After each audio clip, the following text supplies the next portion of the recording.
I'd like to thank everybody for being here today with us. And our guest is Peter Dietsch, and it's a real pleasure and honor to have you here. And Peter will give a talk titled The Climate Risks of Unconditional Broad Money. And so in this talk, I guess, Peter will try to address the problem of the transition to a net zero economy. And so thanks again, Peter, for accepting our invitation, and the floor is yours. Thank you so much, Emiliano, for the invitation. I've attended a few of these meetings, as I was saying earlier, and I've learned a lot from them. And I also commend you for doing Zoom conferencing. We need to, as academics, we need to shed our addiction to conference travel. And good seminar series like this are like little nicotine patches that make us do it. So okay, so the climate risks of unconditional money creation. Let me start by giving you the nutshell argument. So in a nutshell, what I argue in this paper is that the current monetary arrangements of our society are an obstacle in the path to net zero. And I've got a little PowerPoint presentation to share. I hope you can all see that. Please shout if you can. So if you find this thought that current monetary arrangements are an obstacle in the path to net zero, if you find that surprising, then you're not the only one. You're in good company, because all these people here are actually arguing that public funds will be insufficient to achieve net zero, to do a transition to a green economy, and that we need to enlist private finance to help in this process. So whether you look at the EU Green Deal investment plan or the US Inflation Reduction Act, which has been presented as one of the big climate legislation pieces in history, they all emphasize this idea. You also find reports from international organizations. I cite two here from the OECD and from the IMF. And even the holy grail of climate analysis, the IPCC, as you can see at the bottom of the slide here, presents private finance as a critical enabler of accelerated climate action. Right? So what I'm going to try and convince you in the next 45 minutes is that this hope placed in private finance as a tool of climate mitigation is, at least as it stands, misplaced. Okay. Now, don't get me wrong. All these measures, the two that we see at the top here, the Green Deal Investment Plan and the US Inflation Reduction Act, and the subsidies they provide for green energy, they will get us more, more battery-driven cars, better housing insulation, more alternative heating, and so on, solar panels. But that in itself is not enough to solve the problem. To solve the problem, this green energy would actually have to replace fossil fuels.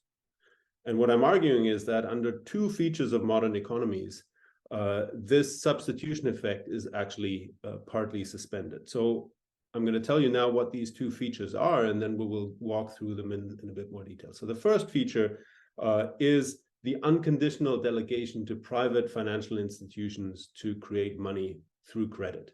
Right? So it'll become clear in a moment what I mean by that. The second feature that I'm talking about is the fact that negative externalities in the form of greenhouse gas emissions are only partially corrected for. So that might be a bit more intuitive, but we'll see why when you have these conditions together, private finance is actually an obstacle rather than an enabler in the path to a green economy. So let's start by analyzing the first feature, namely the monetary arrangements of modern economies.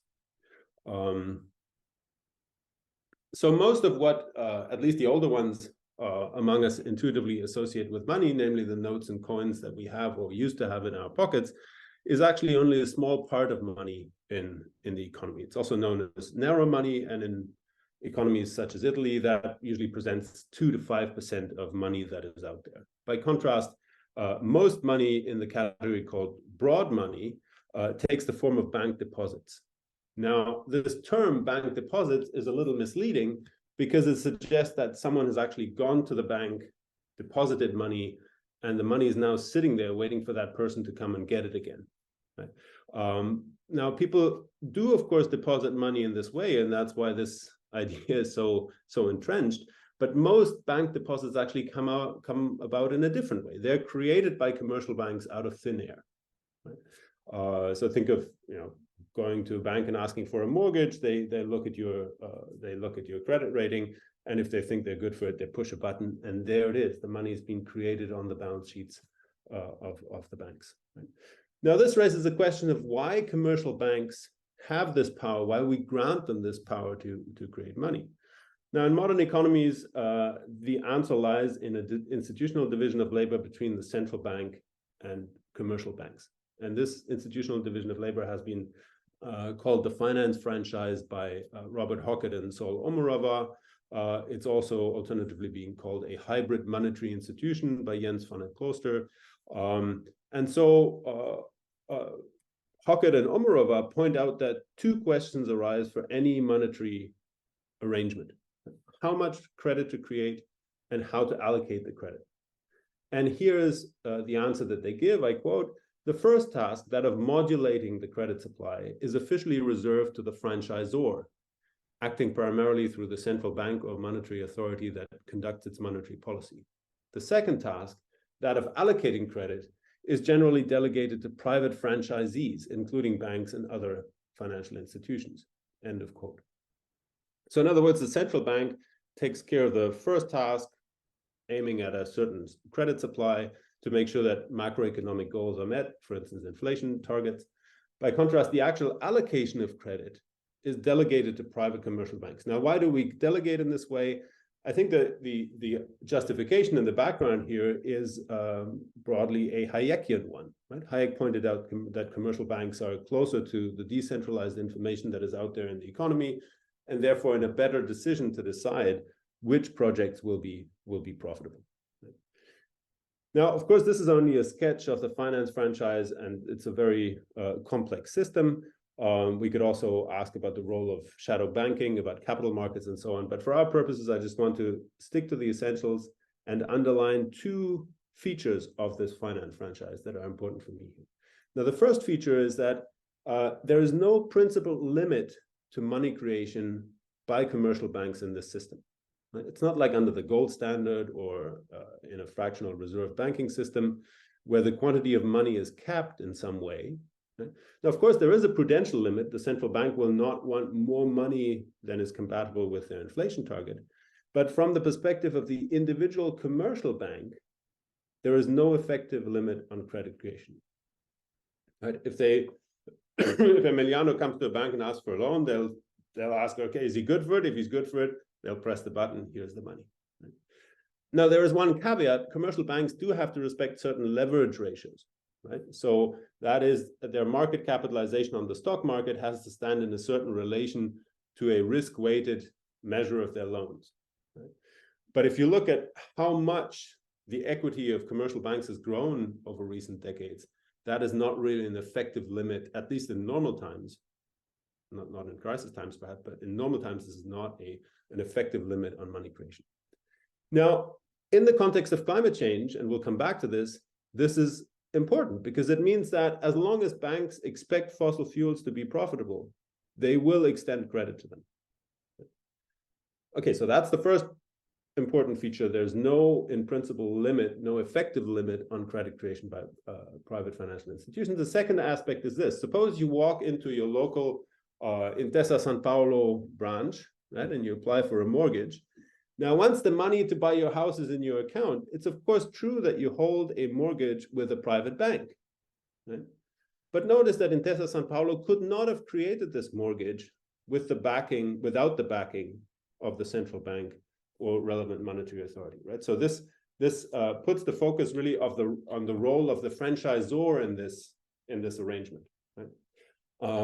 And what is important to note here is that in any credit creation by private financial institutions with a banking license, central banks are involved in different ways. So let me just go through the list that you see here on the slide. To see the first two, ask yourself why the person you're buying your house from actually accepts the money that Intesa Sanpaolo has created. Right? Well, they accept it because the European Central Bank, formerly the Bank of Italy, accommodates and monetizes that mortgage. Now, what does that mean? Accommodation refers to the fact that central banks provide a national payment system that is used to settle the transaction in question. Right? The central bank will debit your Intesa Sanpaolo account and will credit the seller's account with their bank with the payment for the house. Right? As to monetization, ask yourself why the seller actually accepts the money that Intesa Sanpaolo has created. You know, here's an institution that pushes the button and there's money.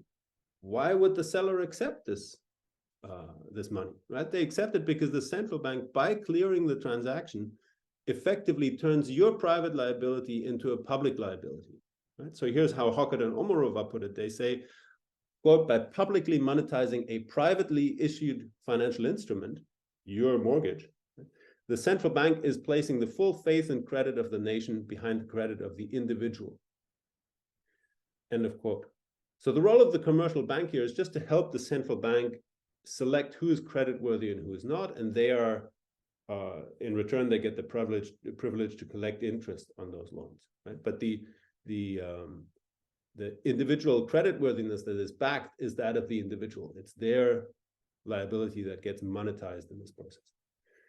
Third, when you have a banking license, you have access to different kinds of liquidity from the central bank. Right? So this ranges from access to central bank reserves on the one hand, to conduct your day-to-day banking operations, to emergency liquidity in times of financial crisis. So the central bank plays the role of lender of last resort. Fourth, and perhaps most obviously, the state also provides deposit insurance up to a certain limit. In the US, for instance, the Federal Deposit Insurance Corporation provides insurance for up to $250,000 per account. Now, individuals benefit from this, but so do commercial banks because it significantly raises the confidence people have, the trust that people have in the banking system. Right?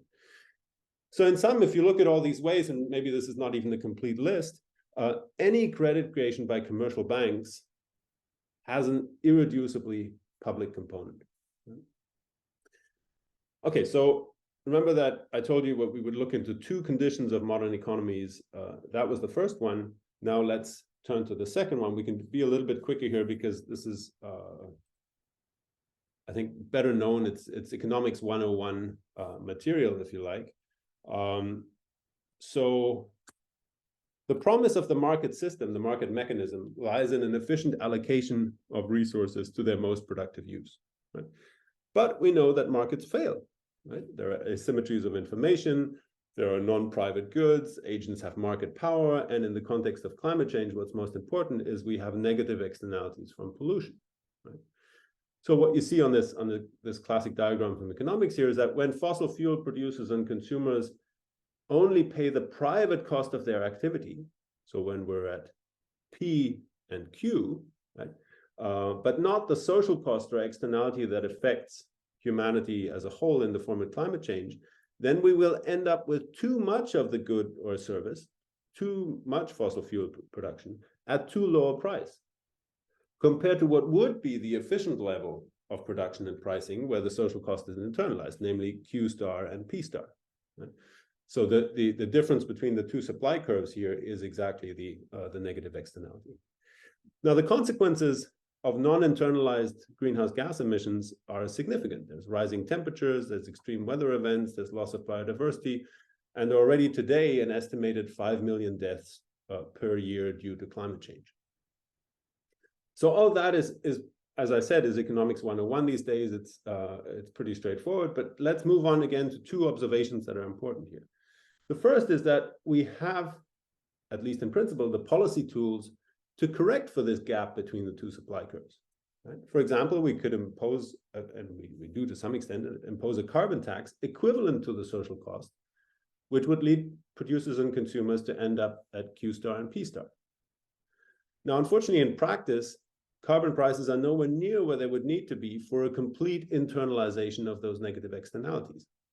Only about 20% of carbon emissions today globally are subject to a carbon tax. Those taxes tend to be too low, and then they also don't take into account the consumption habits of the rich, who emit most, but tend to be relatively price inelastic, which makes the carbon tax not very effective to change their behavior. Right? So in sum, what we have here, and I borrow this term from John Broome and Duncan Foley, we have a situation of incompletely corrected externalities. Right? We have the classic picture of externalities, but we only make a small step towards correcting them. There's a market failure, but only partial correction. Now, someone might interject here that even if markets fail today, financial markets will price in climate mitigation and therefore the decline of fossil fuel assets, and therefore are able to help us in this regard. Right? I think there are several reasons to be skeptical that financial markets will help us, and I'm just gonna, so this is a little digression if you like. I'm just gonna tell you why I think we should be skeptical about financial markets being of significant help here.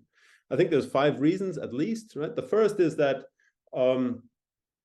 the recent development of fossil fuel stocks actually suggest that there will be future profits in these activities, right? At least for now, these assets seem far from stranded, and even those kinds of assets that did for a while have trouble accessing financing, as for instance coal, seem to have found alternative sources of financing. Right? This is surely partly due to the Russian invasion of Ukraine, but still, these assets don't look stranded yet. Right? Second reason, some current and former central bankers, and Mark Carney, former governor of the Bank of England and Bank of Canada, chief among them, have made it their point to point out that financial markets are not very good at pricing in climate risk. Right? And so part of the network for greening, the greening of financial system, NGFS, is to make sure that financial institutions have better information available to assess this kind of risk. Then again, we know from the financial crisis that financial markets have a weakness when it comes to pricing systemic risk. And if climate risk is anything, it is systemic. Number 3, even if private financial institutions had the capacity to properly assess climate change risk with better information, as seen in the previous point, it's not clear that they always have an incentive to do so. Right? So one argument here is that if a risk affects all of your competitors as well, you'll be less motivated to act on it. Fourth point is that central banks have actually in recent years actively encouraged commercial banks to take more risks. So part of the whole rationale behind the quantitative easing, these huge asset purchases that were conducted, was and is to provide private financial institutions with liquidity for riskier lending in order to stimulate the economy. Now, lending to fossil fuels, arguably, it falls in the category of riskier lending. Right? So it's part of that asset class that we've been promoting for the last 15 years. And finally, but perhaps most significantly, note that the stranded asset scenario can come about in one of 2 ways. Right? Either the economy just falls off a cliff at some point, or we do what we currently don't do, as we saw in the previous slide, namely we more completely internalize externalities. So we've just seen that financial markets are not very good at assessing the first risk, that we fall off a cliff. Right? And as to the second risk, it seems to be entirely irrational for them not to bet on the fact that politicians will take more forceful action. Right? Fossil fuel interests have such an influence on governments. You know, I live in Canada these days. It's very plain to see here that it's entirely plausible for financial markets to anticipate that they will get away with not paying for the social costs associated with their activities, and therefore will stay profitable. And therefore, it's rational to keep lending to them. Right? So in sum, I think that financial markets, I think, will not do a significantly better job at correcting externalities either. So where does all this leave us? Right? We now have the tools, the theoretical tools in place to see what happens when the 2 conditions that I've laid out occur simultaneously. So on the one hand, unconditional delegation of money creation to commercial banks, and on the other hand, these incompletely corrected externalities. So let me just switch slides here. And the first thing to note here is a pretty staggering observation, namely that private financial institutions keep pumping tons of money into fossil fuel projects. Right? So the quote that you have on the slide here comes from the recent Banking on Climate Chaos report. So since the Paris Agreement was adopted, 5.5 trillion US dollars have been either lent or underwritten by, it's about half lending, underwriting by private financial institutions. Right? Now, from the perspective of standard economic theory, this would at least seem somewhat puzzling, right? Because remember what I said at the beginning of the talk, governments have started to heavily subsidize green energy, right?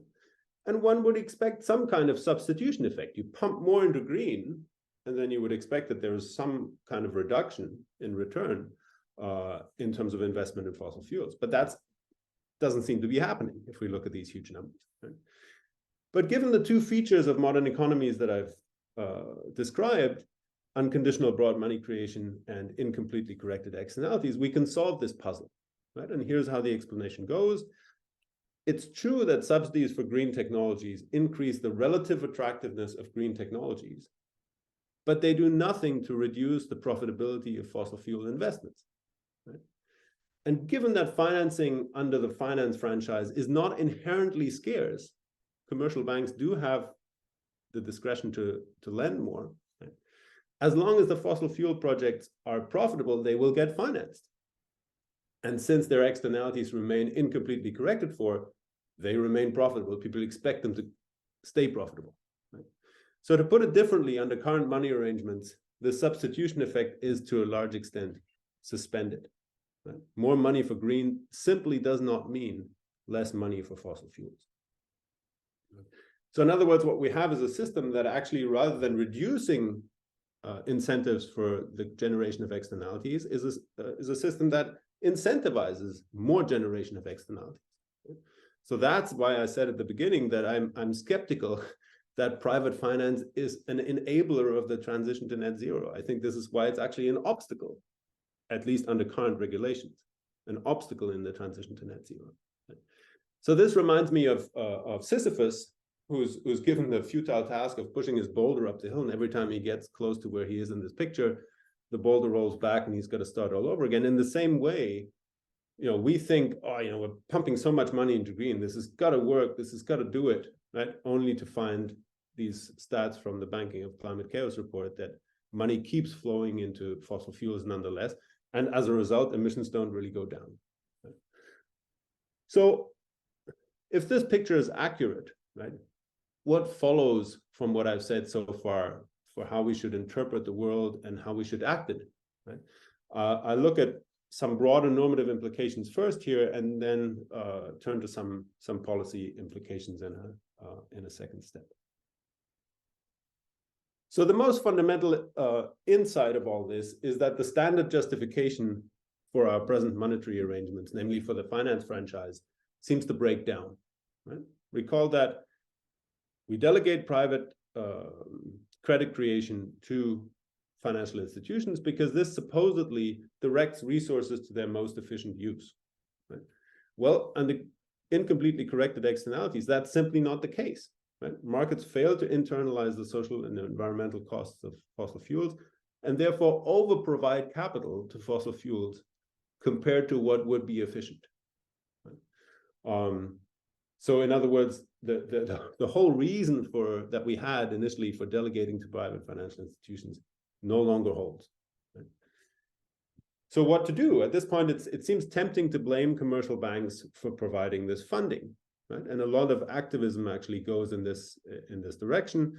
Until recently, they've changed tack a little bit, but I kept getting emails from Greenpeace that asked me to sign these petitions and send letters to banks to stop funding fossil fuels. Right? And I think these campaigns are actually aiming to some extent at the wrong target. Right? As we've just seen, private financial institutions wouldn't be able to extend these loans to fossil fuels on their own. Central banks in the various mechanisms that I described are necessarily involved through accommodation, monetization, deposit insurance, etc. Right? So in other words, there is no lending to the fossil fuel sector without public approval. The central bank might be able to outsource and to delegate credit allocation, but it can't outsource responsibility for this credit creation. Ultimately, they are part and parcel of it. Right?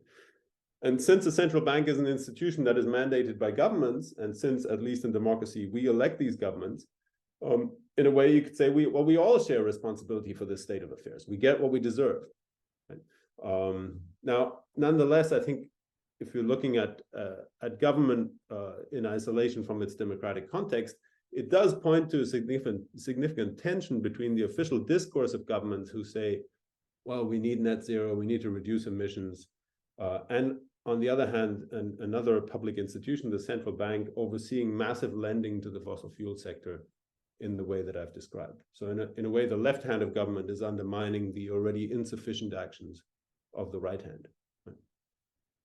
Now, so in other words, I think central banks are a crucial actor here, right? And it's, I think, both important and instructive to see how central banks themselves will contest the narrative that I've just presented. Right? So from a strategic point of view, of course, central banks have an incentive to ignore this responsibility. Right? They prefer money creation to be depoliticized because it protects their operational independence. Right? They also emphasize, and here they have a point to some extent, that their current mandates don't ask them to do anything about climate. Right? There's nothing about, I mean, there might be secondary objectives, as in the case of the ECB, but the primary objective is that of price stability. Right? So in some, central bankers like to suggest that they have nothing to do with climate change. Right? Here's a statement by Mark Carney, who is probably as green as they come in terms of current or former central bankers. But even he gives a statement that is emblematic for this position. So he says, as you can see on the slide, financial policymakers will not drive the transition to a low carbon economy. Financial policymakers do, however, have a clear interest in ensuring the financial system is resilient to any transition. Our role can be in developing the frameworks that help the market itself to adjust efficiently. So against the background of what I said earlier, you won't be surprised to hear that I think that this statement is on the wrong track for two reasons. One, I think the hope in efficient markets in the face of externalities is just misplaced. We know that markets don't work in this context. And second, the unconditional broad money creation overseen by central banks actually slows down the green transition. Right? Rather than being an agent who has little to do with this transition, an innocent bystander, if you like, central banks are, through their actions, actively sabotaging it. So let me, and central banks have been criticized in recent years for their role that they play vis-a-vis climate change, but let me distinguish the critique that I advance here from two other critiques that have become quite common in the literature. So the first one is the idea that central banks' own balance sheets should promote the green transition. Right? So central banks initially conducted QE, quantitative easing, based on a principle of market neutrality. So in other words, they just bought assets in proportion to the outstanding bonds that were out there. Right? Now, some of them, the ECB and the Bank of England included, have since recognized that the principle of market neutrality doesn't really pass muster. And they have put in place a framework for asset purchases that is tilted in favor of green assets. Right? Now, what I would say here is, look, if they accept this argument for their own portfolio, it would only seem consistent they would accept it also for the lending of commercial banks that they oversee. In other words, for the argument that I've made here, right? But it's a distinct argument. Second criticism that has been quite common is that central banks should use their own power to create money in ways that support the green transition. Right? So, for instance, they could buy bonds from a national investment bank that finances green projects. Right? Now, the lesson from my argument for this critique is that it would be insufficient in the same way as all the subsidies that we saw at the beginning, because throwing more money after green in the current conditions simply doesn't mean that there's less money available for profitable fossil fuel investments. Right? So to sum up, I think there might be some encouraging signs of progress in terms of what central banks where they stand, but there's still a considerable disconnect between the self-perception of central bankers as innocent bystanders to climate change on the one hand, and the reality of significant fossil fuel lending that they underwrite implicitly on the other hand. Perhaps the best illustration of this disconnect is a speech by Jerome Powell earlier this year, which he ended with the statement, "We are not climate policy makers." Right? So I think this statement calls for interpretation and for some nuance, right? So on the one hand, I think Powell has a point, again, in the sense that the mandate of the Federal Reserve does not ask them to take into account climate considerations. Right? But that doesn't entail that it perhaps should do so, or that somewhere else in the system we should take into account these problematic facts that I've laid out. Right? On the other hand, where I disagree with Powell is that in the light of the argument of this paper, it's plainly false to assert that the Fed is not a climate policy maker. Right? Unfortunately, it's a climate policy maker of the wrong sort. Its actions, namely the approval of massive fossil fuel lending by commercial banks, slow down rather than accelerate the green transition. Right? So in that sense, they are a climate policy maker. And to have a chance to meet our climate targets, that obviously needs to change. So what could we do about it? That's kind of the last step in my argument. What to do in terms of policy reform to remedy this situation. Now, to present the policy reform, recall that I said earlier that the monetary arrangement of a fiat money economy comes with a double task.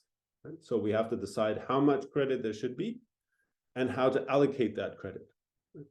Now, and the central bank looks after the first task, commercial banks look after the second task.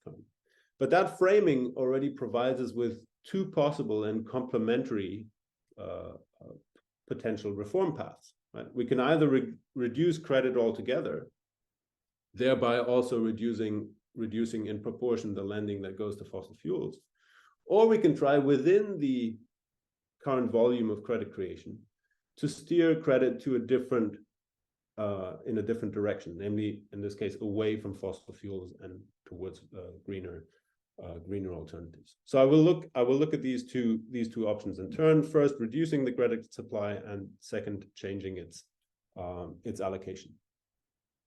So in terms of reducing the credit supply, I think it's useful to look at one of the important trends in recent decades that has contributed to this explosion of credit and money creation by commercial banks, that is sometimes called financialization. Right? So financialization includes, for instance, the securitization of assets that then serve as collateral on lending markets. Right? Think, for instance, of the repo market. One bank goes to another bank and says, look, here's this bunch of assets. I'll give it to you for 2 weeks. You give me liquidity in return, and I'll pay you some interest. Right? So this suggests that one way to reduce the credit supply, again, across the board, not just for fossil fuels, is by definancializing, if you like. Right? Now, the interesting thing here is that many proposals to definancialize actually were made right after the financial crisis. Right? People said, okay, we overdid it here. We have to dial back. But very few of those proposals were actually adopted after the financial crisis. So here's a non-comprehensive list of tools that could be used in this process. Right? We could reactivate more robust reserve requirements for commercial banks. Right? So in other words, we could require them to keep a higher fraction of their loans in reserve, which would be good for financial stability, but it would also reduce credit creation and indirectly credit creation for fossil fuels. Second, one could change collateral frameworks, for instance, again, on repo markets. Right? Today, more and more assets can serve as collateral on repo markets and on other interbank lending markets. If you make this more restrictive, then you restrict the access of commercial banks to liquidity, which in turn would encourage them to take fewer risks, including lending to fossil fuels. Finally, and more radically, you could actually turn commercial banks into what they're often misperceived to be already, namely mere intermediaries. Right? Remember that I said earlier, no, banks are not just institutions that take money and then lend that money out to others. They create money out of thin air. Well, you could take this privilege away. Right? You could require commercial banks to take deposits from people before they can lend. Right? Now, some might worry that throttling credit access across the board in this way would have negative consequences on the economy, would create unemployment, for instance. Now, I think that depends on how you do it. For instance, if you take the privilege of money creation away from commercial banks, do you replace it with more public money creation and so on? But I think that objection, that worry, certainly lends increased plausibility to the second policy response, and that is an active credit policy that tries to steer credit in a different direction. Rather than reducing it altogether, you try to steer it in a different direction. So that brings us to the second potential reform. Rather than writing commercial banks a blank check when it comes to money creation, right? We could be more selective about this, right? So again, this can be done in different ways, running from more moderate options to more radical options, right? So here are some examples. If a commercial bank has a certain percentage of fossil fuel assets in their portfolio, the central bank could charge it a higher interest when that commercial bank wants access to liquidity, right? Or it could tell them, look, we won't bail you out if you have too many fossil fuel assets in your portfolio. Right? I think that would already be sufficient to drastically reduce fossil fuel lending.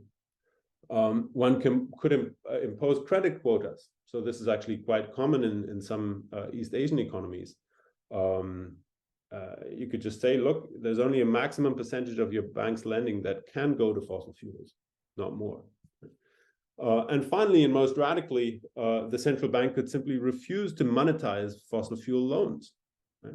The music would stop immediately. So remember earlier that any loan that is made is accommodated and monetized by the central bank in the financial system.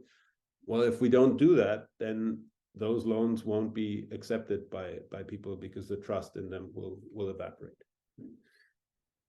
Now, some people might object that such a credit policy, that in a sense, in a nutshell, that's what you see on this slide here. Such a credit policy would represent an unjustified form of government intervention. So I have two things to say on that. The first is that's based on a misunderstanding of how our monetary arrangements work. Right? We already have government intervention. We delegate money creation to private commercial banks. We give them the privilege to create money. Right? But we're not being selective enough about this. We are publicly approving projects that will literally kill us in the long term. Right? So all I'm calling for here is a different kind of different kind of government intervention. It's not no government intervention or government intervention. It's this kind of government intervention or that kind of government intervention. So that's the first thing to respond to the objection. The second is, a few decades ago, this was standard in OECD countries. Credit policy was, in some countries, just a staple policy. France, for instance, had a very forceful credit policy, and I think in the face of climate change, it's an imperative to revive those traditions. So before I conclude, just two additional points, if you allow. So the first is that many central bankers will think that such a proposal to have a credit policy is crazy. They'll point out that an independent central bank has no business of picking winners and losers in the economy. And I think we have to disentangle two components of this objection. The first is that the question of whether central banks pick winners and losers requires a benchmark against which you evaluate who's a winner and who's a loser. Right? Now, it might be true that an unconditional finance franchise does not pick winners and losers relative to the market benchmark. But we've seen earlier that the market benchmark is of no use in the context of climate change because markets fail. Right? The relevant benchmark in the context of climate change is the one that allows us to meet our climate targets, to not exceed 2 degrees warming. Right? Now, if you evaluate central bank actions by this benchmark, then central bankers are already picking winners and losers. Right? As we've seen, they're unduly supporting fossil fuel lending in a way that is incompatible with those climate targets. So on this part of the objection, I would argue central bankers are simply on the wrong track. Their argument is unsound. They're already picking winners and losers. Second, I think they do, however, have a point when they say that it's problematic for an independent central bank to make these political choices. Right? So that raises a broader question. Well, who should, or how do we have to modify the institutional framework in which central banks operate if they're to make these decisions? So that's a different talk about the legitimacy and about the institutional design of central banks. But I think it's an important question that these arguments raise. And finally, a question about feasibility that I've gotten often when I give this talk. So someone might say the following thing. They might say, well, look, this all sounds great, but why should this be any more feasible than a higher carbon tax? So in other words, than a more complete internalization of the externalities that we're currently not internalizing. Right? Now, I think that's a fair point, but I believe there's one important difference between those two contexts. There is widespread agreement and general knowledge about the fact that externalities are not internalized and that markets fail in the context of climate change. As I said earlier, I think this is economics 101 today. Right? On the other hand, I don't think that this monetary arrangement that we currently have is as well understood by the public or even by politicians or even by some economists. I studied economics and I was not told anything about money in 4 years. So my hope is that improving this understanding will improve feasibility of either reform project. Right? If we better understand what's going on, we might feel more pressure either to raise carbon taxes or to have a credit policy. In the end, I don't really care which one, but I hope this contributes to making either of them more feasible. Okay, so to sum up, I've argued that private finance, at least as it stands, is not an enabler of the green transition, but is an obstacle to the green transition. Why is that? Well, because under these two conditions, unconditional broad money creation by private banks, in a context of incompletely corrected externalities, the incentives to fund fossil fuels persist. Right?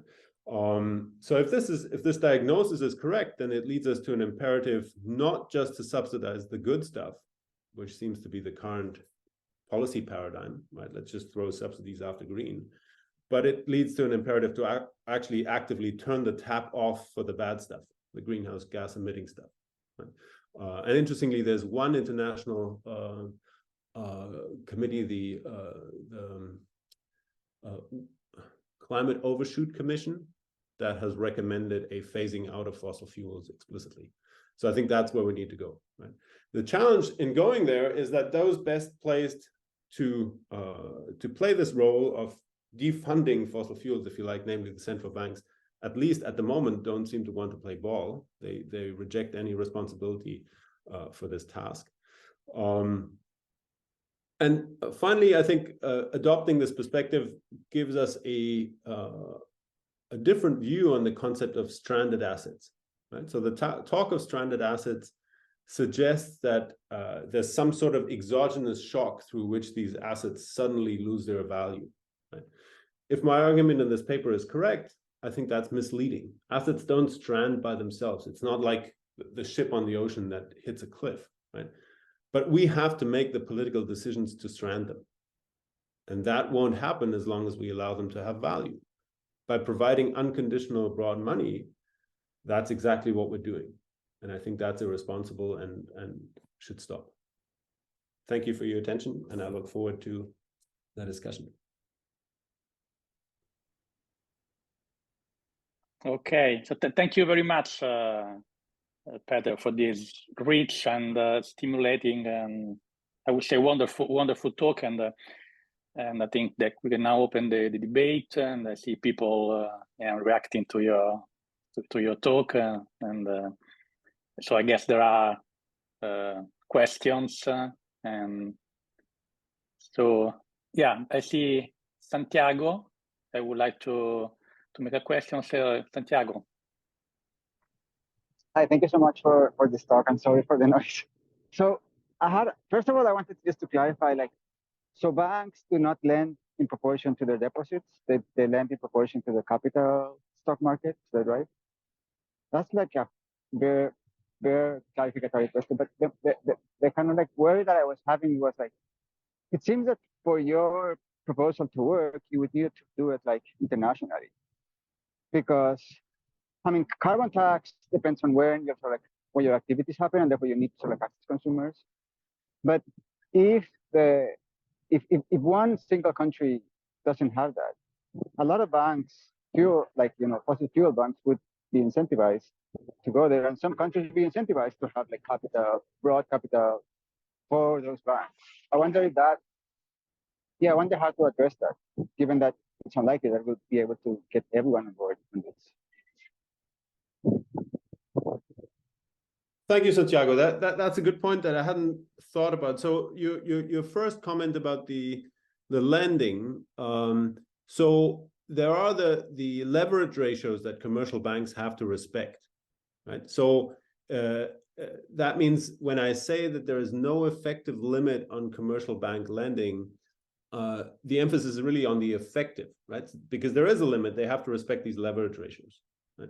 But when their equity, when their market capitalization is growing, as it has been for most commercial banks over the last decades, I'm saying that this is not an effective limit, right? So they do have leeway to lend more, and that doesn't mean that they're only lending to fossil fuels. They're lending more to everyone, but including fossil fuels, and that's the problem in the context of climate change. Right?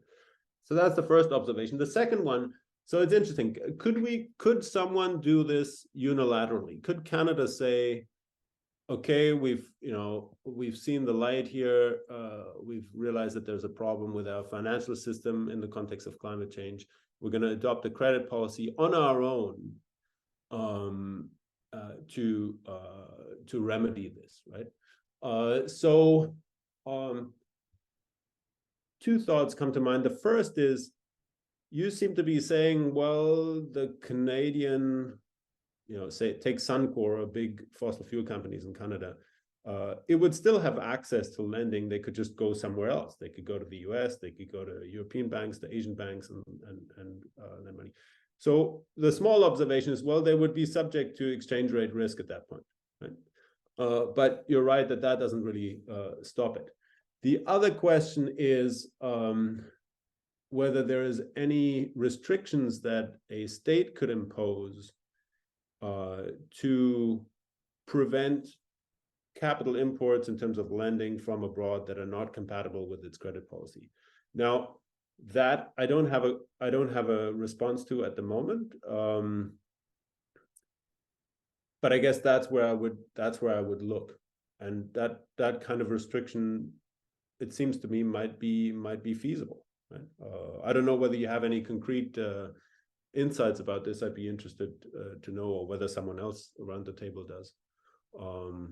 So to repeat, if to make this work unilaterally rather than multilaterally, one would need some kind of restriction that prevents lending from foreign commercial banks providing the lending to the domestic fossil fuels.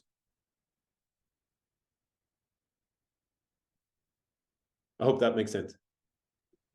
Yeah. Thank you, Peter. No, there are other questions from the audience. Okay, I see Fausto Corvino. So thank you, Fausto, for being here today. So no, thank you so much for the presentation. Super interesting. As always, I have two short questions, and I will ask one. And then if you have time, I will try to ask a second question. But my first question is, what do you think of blended finance? Because many people seems to believe that by using like public finance for covering investment risk, we could mobilize private capital in a very significant way.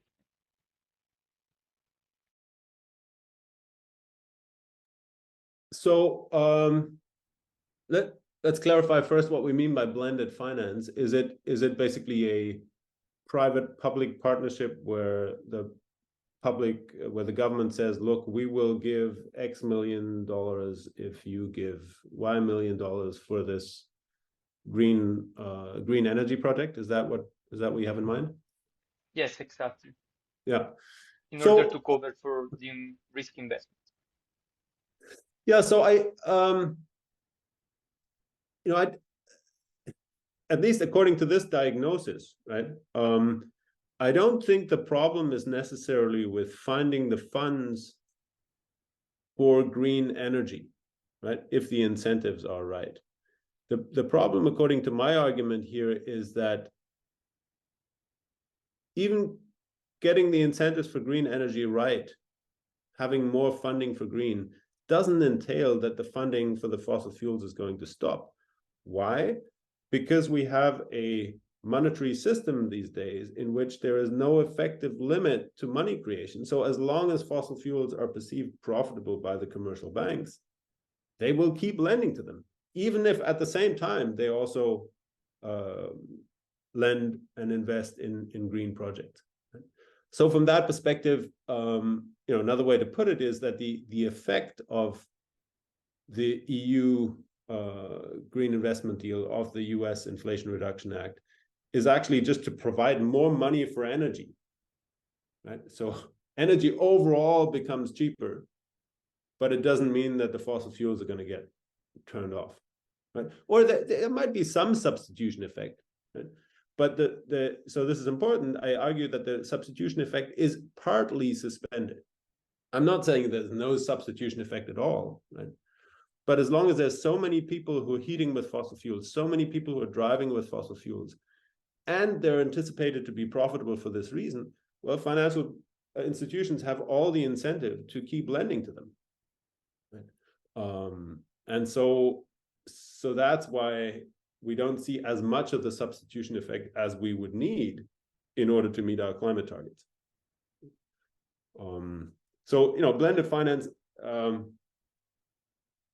it's a good idea, but it again falls in the category of promoting the good stuff and not turning the tap off for the bad stuff.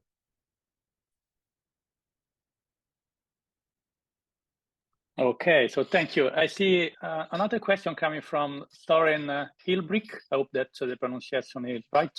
And thank you, Soren, for being with us today. Yeah, thanks for giving me.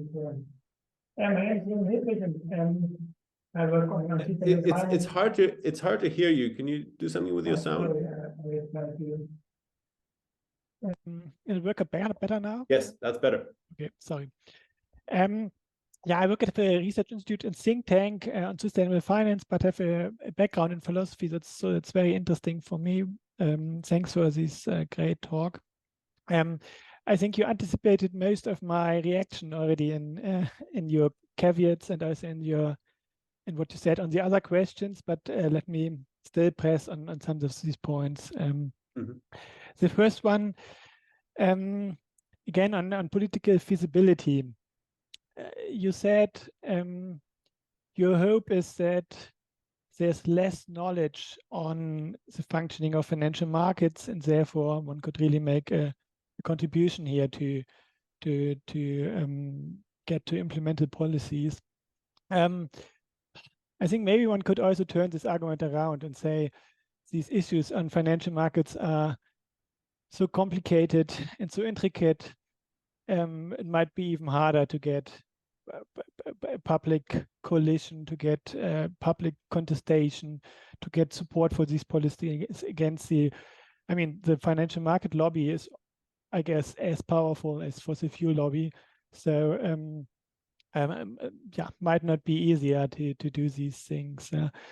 In general, I think there's in any way a huge need for policies that change financial markets, even if we think that addressing externalities in the real economy is key and maybe is the most important thing, because these financial markets policies could then to some extent pull effects of regulations to the present and avoid financial crisis and so on. This is the standard argument. Yeah, if financial markets participants see at some point credible steps in direction of higher carbon prices and so on, then it's important to to ensure that financial markets get this information and address it correctly. So again, it's the first point on political feasibility. And the second one, on your two policy reform options, I think I fully agree with the second proposal to changing credit allocation.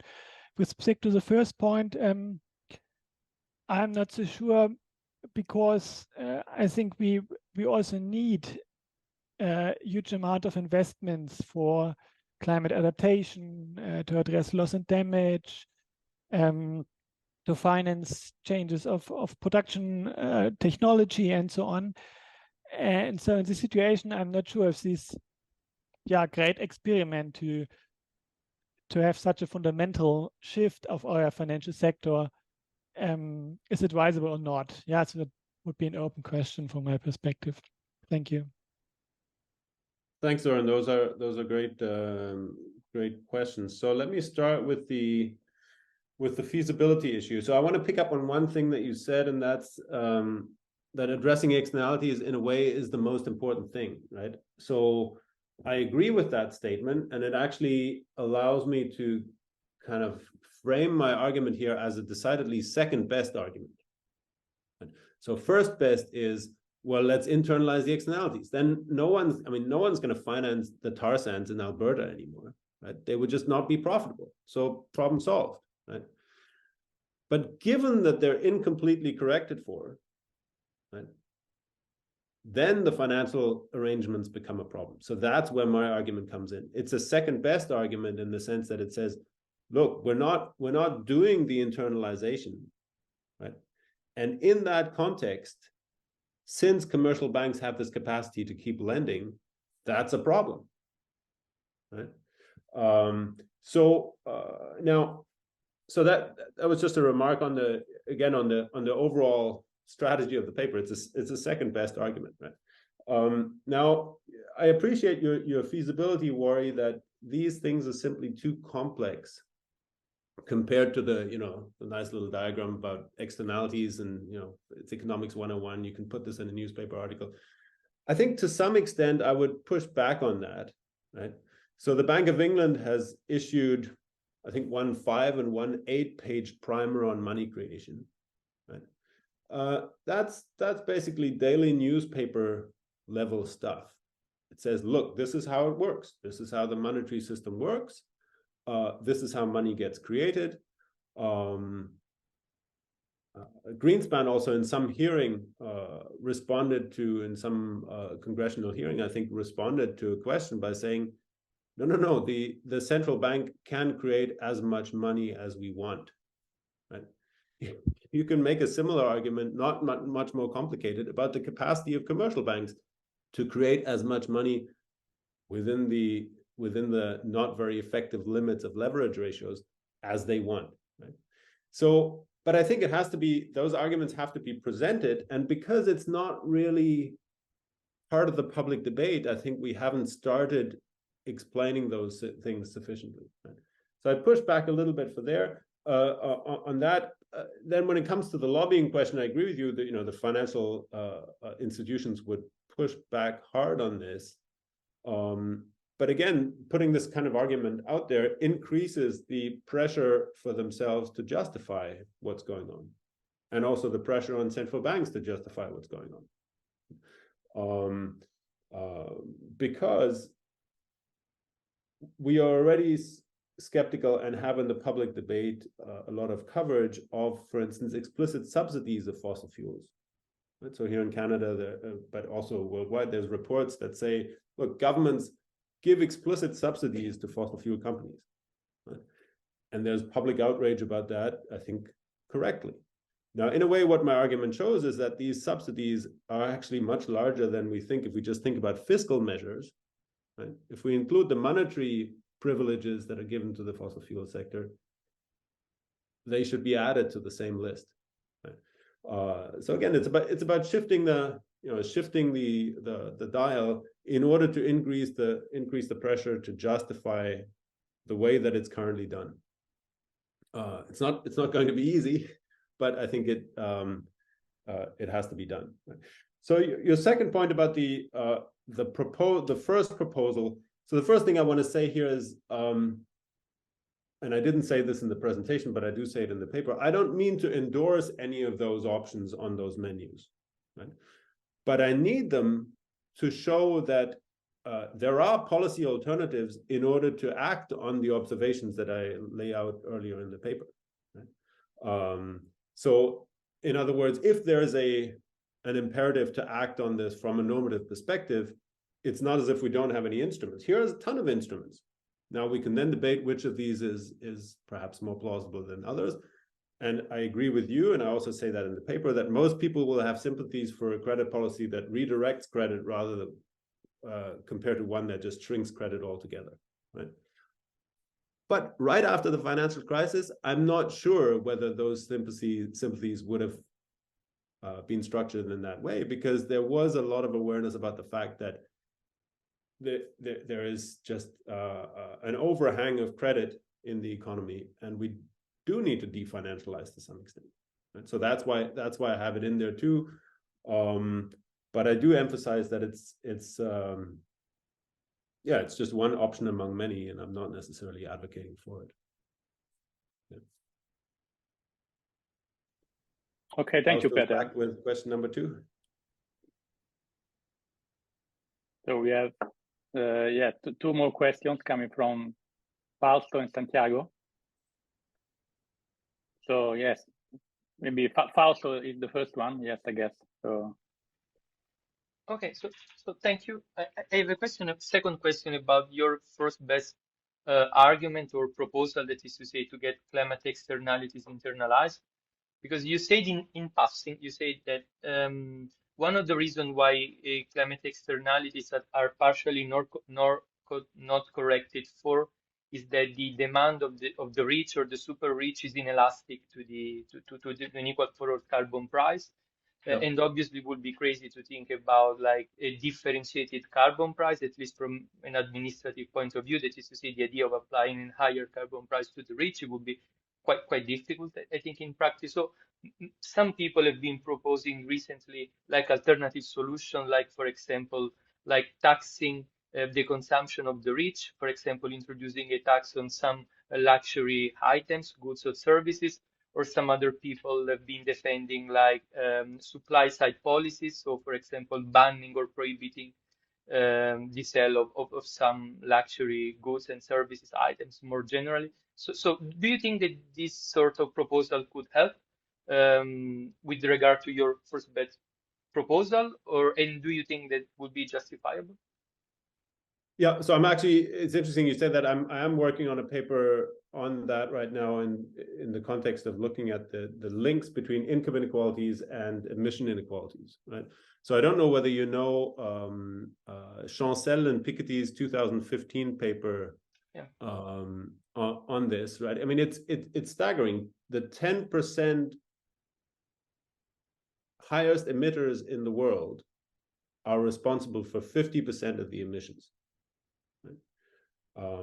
And those 10% tend to be the high income and richest individuals. So I think actually just the general carbon tax, even if it has tons of rebates attached to it, will not do the job, because you put a carbon tax, you add another $100 to a flight. For a rich person, it doesn't change much. They will still fly, right? And so I think we do need to have progressive taxes on those kinds of things, right? Now, is it feasible? I think it is, right? You could, for instance, say three examples. Flights. The first flight that you take, and you could have some kind of measure for carbon intensity, costs what it costs today. The second costs 25% more. The third costs 50% more. The fourth costs 100% more, and then exponentially up. Right? That's when the behavior of high income and rich individuals might start to change. And private jets, you might have to do something even more radical, right?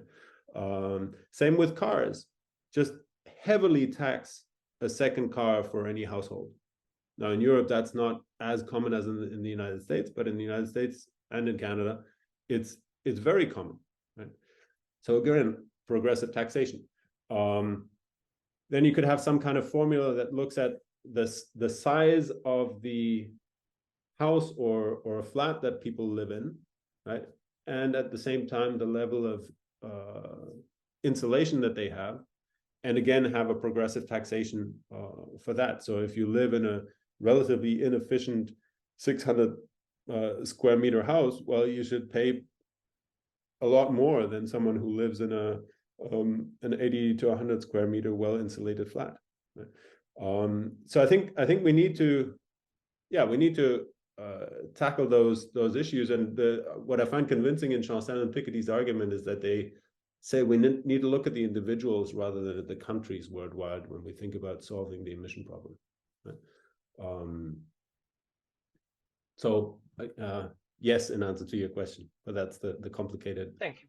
Version. I look forward to reading your paper. Thank you. So thank you, Fausto, and thank you, Peter. We have maybe a question from Santiago. Yes. Yeah. So I had a kind of follow-up question to my question before. When you were talking, I was thinking, okay, money flows easily. How can it flow when you have this policy? And one problem was going to other countries, but another question is like going to private finance or to private institutions, right? And of course, if the public funding dries out, the funding becomes more difficult. But if the companies, the polluting companies are really profitable, there's going to be funding available to private companies. And because they're so obscure, you can it would be very difficult to know how much kind of like are they funding, how much funds to get could they have access. So this is just a way of saying like, and I fully agree that, you know, we should try to devise as many tools to tackle climate change. And I think this one that you're proposing is a good one. But I do also think that this proposal is very much a second best, because the fundamental problem is like, if the fossil fuel industry is profitable, there's going to be funding available. So I wonder, like, you know, if you think that this is like a second best, but it's close to the first best, or is it like a really second best that is kind of like low to trying to internalize externalities? And what could we do to try to avoid this funding being provided by private institutions if this policy gets enacted? So yeah, it raises an interesting question. I think ultimately it's an empirical question, right? So the empirical question is, if you act on the observation that any credit in a modern economy has an irreducible public component, right? So we not only do we delegate this privilege of money creation to private banks, but it's a huge privilege, and we as Hockett and Omarova put it, we put the full faith and credit of the nation behind that kind of lending, right? So the empirical question is, well, what happens when you take the full faith and credit of the nation away? Right? If your skepticism is justified, well, there'll still be enough trust in these loans that they will still find capital to finance fossil fuels, right? If your skepticism is not justified, taking that full faith and credit of the nation away will mean that people will now be very wary to lend to this kind of operation, because they realize, okay, there is more forceful action from the state here. So the scenario that these assets will become stranded is now a live one, okay? It's all about expectations. And if the state makes a forceful step, one thing that changes in those expectations is that the stranded asset scenario becomes a real possibility. Right? So then I think there might not be that much capital available anymore for these kinds of projects. Right? Huge infrastructure investments like this always want state guarantees. Now, if the state makes a step, implicitly it's saying we're not giving you this guarantee anymore. Right? But ultimately, it's an empirical question. So I don't have any proof that it would work. Right? By the way, Santiago, I love the way how your background changes every time you tune in. You know, once it's nature, once it's university buildings. Oh, now it's kind of yeah. Here we go again. I should do this when I give my talks as well. Yeah, it's great. Yeah, thank you so much. Yeah, thank you very much, Peter. Yes, there is also the microphone of Santiago. Okay, yes. And yeah, I have a question. If you have a single question, if you have time, and And I have all day. It's you guys who are okay, getting close to dinner, so. Yeah, so yeah, my cat coming here, sorry. And yeah, I'll try to be, I mean, the devil's advocate.